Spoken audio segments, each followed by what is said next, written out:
గణేశాయ నమః, గాయత్రీదేవ్య నమః, మహాసరస్వతి నమః, మాతాపితృభ్యో నమః. ముందుగా ప్రేక్షక వీక్షణ మహాశీలందరికీ కూడా నమస్కారం. అయితే 19వ తారీఖు జూలై 2026 ఆదివారం నుండి 25వ తారీఖు జూలై 2026 శనివారం వరకు కూడా ఈ వారం ద్వాదశ రాశుల వారికి కూడా ఎలా ఉండబోతుందో చూద్దాం. ముందుగా మేషరాశి వారి యొక్క ఫలితాలు. ఈ వారం మీ గోచార గ్రహగతులు కనుక చూసుకున్నట్లయితే స్వల్ప మిశ్రమ ఫలితాలు కనపడుతూ ఉన్నాయి. మీకు భవిష్యత్తు గురించి బాగా కంగారు పడతారు, జాగ్రత్తగా ఉండండి. బాగా పెట్టుబడులు మాత్రం పెట్టగలుగుతారు. ముఖ్యమైన వస్తువులు కొంటారు.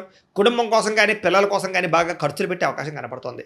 ఎప్పటి నుంచి ఎదురు చూస్తున్నటువంటి రుణాలు మంజూరవుతాయి, బ్యాంకు లోన్లు మంజూరవుతాయి. తద్వారా పాత రుణాలు తీర్చగలుగుతారు. గృహాలు, వస్తువులు, వాహనాలు కొనుగోలు చేసుకోగలుగుతారు.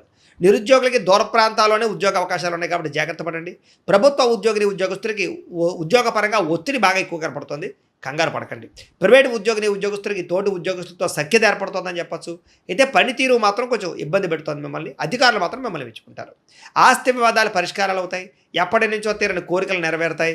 ఆరోగ్యం విషయంలో మాత్రం జాగ్రత్త తీసుకోవాలి. చిన్న చిన్న అనారోగ్య సమస్యలు, దీర్ఘకాలిక రోగాల ప్రభావము, వాహన ప్రమాదాలు ఉన్నాయి, జాగ్రత్త. మీరు ఆశించిన దానికన్నా ఆదాయం తక్కువే కనపడుతుంది కాబట్టి డబ్బులు ఖర్చుల విషయంలో జాగ్రత్త. దుబారా ఖర్చులు మాత్రం చేయకండి. ఎన్ఆర్ఐలు, ఇతర దేశాల్లోని భారతీయులందరూ కూడా గ్రీన్ కార్డులు కానీ, వీసాలు కానీ, పర్మిషన్లు కానీ వచ్చే అవకాశాలు కనపడుతూ ఉన్నాయి. నూతన ఉద్యోగ అవకాశాలు కూడా ఇతర దేశాల్లో కనపడుతున్నాయి. గృహ మార్పులు కానీ, నూతన గృహం కొనుగోలు చేయడానికి కానీ విదేశాల్లో అవకాశం కనపడుతుంది. విదేశీ ప్రయాణాలు, వీసాలు సఫలీకృతం అవుతాయి. వివాహ ప్రయత్నాలు కొంచెం ఆలస్యంగా కుదురుతాయి. ఉన్నతగా గొప్పగా ఆలోచిస్తారని చెప్పచ్చు. సమస్యల్ని ధైర్యంగా ఎదుర్కోగలుగుతారు. ఏ పని ప్రారంభం చేసినా తొందరగా పూర్తి చేసుకునే ప్రయత్నం చేస్తారు. చాలా రకాల ప్రమాదాల నుంచి, అపాయాల నుంచి బయటపడగలుగుతారు. అయితే ఎవరితోటి కూడా దురుసుగా కోపంగా మాట్లాడకండి. అనవసరమైన విషయాలు చర్చించకండి. విడిపోయిన ప్రేమికులు తిరిగి కలవగలుగుతారు. భవిష్యత్తు గురించి కూడా మంచి నిర్ణయాలు తీసుకోగలుగుతారు.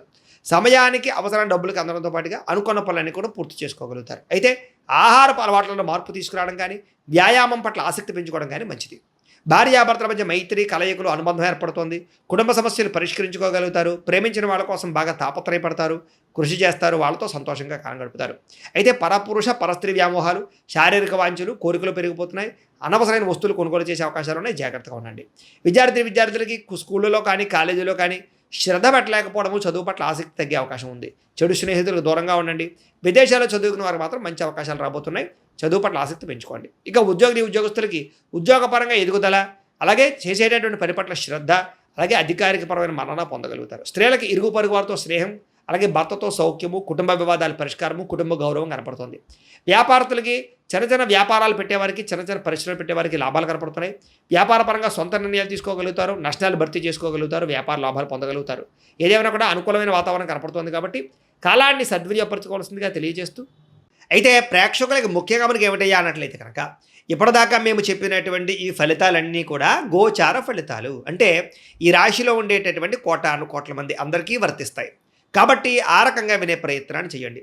ఒకవేళ మీ పర్సనల్ జాతకం అంటే మీకు ఒక్కరికి ఎలా ఉందో తెలుసుకోవాలి అన్నా, లేదా ఏదైనా సమస్యలతో ఇబ్బంది పడుతూ ఉన్నా, దానికి మీ date of birth, time, place of birth, మీ పేరు మా వాట్సాప్ నెంబర్కి మెసేజ్ పెట్టినా, లేదా మాకు ఫోన్ చేసినా కూడా మీ జాతకం ఎలా ఉందో చూసి చెప్పే ప్రయత్నాన్ని చేస్తాము. లేదా ఏదైనా సమస్యలతో ఇబ్బంది పడుతూ ఉంటే కనుక వాటికి పరిహారాలు చెప్పడం కానీ, లేదా పరిహారాలని మా పీఠంలో ఉండే బ్రాహ్మణుల ద్వారా ఈ రకంగా జపాలు అని, ఈ రకంగా హోమాలు, ఈ రకంగా మండపారాధనలు, ఈ రకంగా అభిషేకాలు నిర్వర్తింపచేసి వీటికి సంబంధించినటువంటి ప్రసాదాన్ని మీకు కొరియర్ ద్వారా పంపించే ప్రయత్నం చేస్తాం. లేదా మీరు స్వయంగా వచ్చి పాల్గొన్నా కూడా మీ చేతి కార్యక్రమాలు కూడా నిర్వర్తింపజేసే ప్రయత్నం చేస్తాము అని తెలియజేస్తూ, అలాగే మీలో ఎవరికైనా సరే పూర్తి జాతకం ఈ రకంగా పుస్తకం రూపంలో కావాలన్నట్లయితే కనుక దానికి కూడా మీ date of birth, time, place of birth, మీ పేరు మా వాట్సాప్ నెంబర్కి మెసేజ్ పెట్టినా, లేదా మాకు ఫోన్ చేసినా కూడా మీ జాతకాన్ని మీ రకంగా రాసి ఇలా కంప్యూటర్లో డీటీపీ చేయించి ఈ రకంగా పుస్తకం రూపంలో బైండింగ్ చేయించి ఈ పుస్తకాన్ని మీకు కొరియర్ ద్వారా పంపించే ప్రయత్నం చేస్తాం. ఇందులో మీ పూర్తి జాతకం అంతా రాసి ఉంటుంది. చక్కగా చదువుకోవచ్చు. ఇది మీకు జీవితాంతం ఉపయోగపడుతుంది. కాబట్టి మీరు ఎవరికైనా సరే ఇలా పూర్తి జాతకం పుస్తకం రూపంలో కావాలన్నా కూడా మమ్మల్ని సంప్రదించవచ్చు అని తెలియజేస్తూ, అలాగే ఇంట్లో డబ్బు నిలబడకపోవడము, ఆర్థిక ఇబ్బందులు, రుణబాధలు, వ్యాపారాలు సరిగ్గా సాగకపోవడము, ఇలాంటి సమస్యలతో ఇబ్బంది పడుతూ ఉంటే కనుక అలాంటి దానికి ఇలాంటి ధన జన వశీకరణ యంత్రము అని ఉంటుంది. లేదా ఇంట్లో కానీ, ఉద్యోగ సంస్థల్లో కానీ, లేదా వ్యాపార సంస్థల్లో కానీ నరదిష్టి వల్ల కానీ, నరఘోష వల్ల కానీ ఇబ్బంది పడుతూ ఉంటే కనుక అలాంటి వాటికి ఇలాంటి నరఘోష యంత్రము అని ఉంటుంది. లేదా ఇంట్లో మనశ్శాంతి లేకపోవడము, నిద్ర పట్టకపోవడము, పీడకలలు రావడము, కుటుంబ కలహాలు, లేదా కోర్టు వివాదాలు, పోలీస్ కేసులు, శత్రువులు పడదా, లేదా ఎవరో ప్రయోగం చేసేసారని అనుమానాలు రావడము ఇలాంటి వాటితో సమస్యలతో ఇబ్బంది పడుతూ ఉంటే కనుక అలాంటి వాటికి ఇలాంటి శూలిని దుర్గా యంత్రం అని ఉంటుంది. కాబట్టి ఈ యంత్రాల్లో ఏ యంత్రం కావాల్సినా సరే మీరు మాకు గోత్రాలు పేర్లు తెలియజేసినట్లయితే మీకు కావలసినటువంటి యంత్రానికి జపాలు పూజలు హోమాలు నిర్వర్తింపచేసి మీకు కావలసిన యంత్రాన్ని మీకు కొరియర్ ద్వారా పంపించే ప్రయత్నం చేస్తాం. కాబట్టి యంత్రాలు ఏ యంత్రం కావాలన్నా మమ్మల్ని సంప్రదించవచ్చు అని తెలియజేస్తూ, అలాగే ఇప్పటిదాకా మేము చెప్పినటువంటి ఈ ఫలితాలన్నీ కూడా మీకు దగ్గరగా వచ్చే లేదా అనే విషయాన్ని కామెంట్ రూపంలో పెట్టండి. అలాగే ఈ వీడియో కనుక మీకు నచ్చినట్లయితే కాస్త ఖచ్చితంగా లైక్ చేయండి, అందరికీ షేర్ చేయండి. ఇంకా ఎవరైనా ఈ ఛానల్ కనుక సబ్స్క్రైబ్ చేసుకోకుండా ఉన్నట్లయితే కనుక కాస్త సబ్స్క్రైబ్ కూడా చేసుకోవాల్సిందిగా మనస్ఫూర్తిగా ఆశిస్తూ గోబ్రాహ్మణేభ్యః శుభమస్తు నిత్యం. లోకా సమస్తాః సుఖినో భవంతు. స్వస్తి.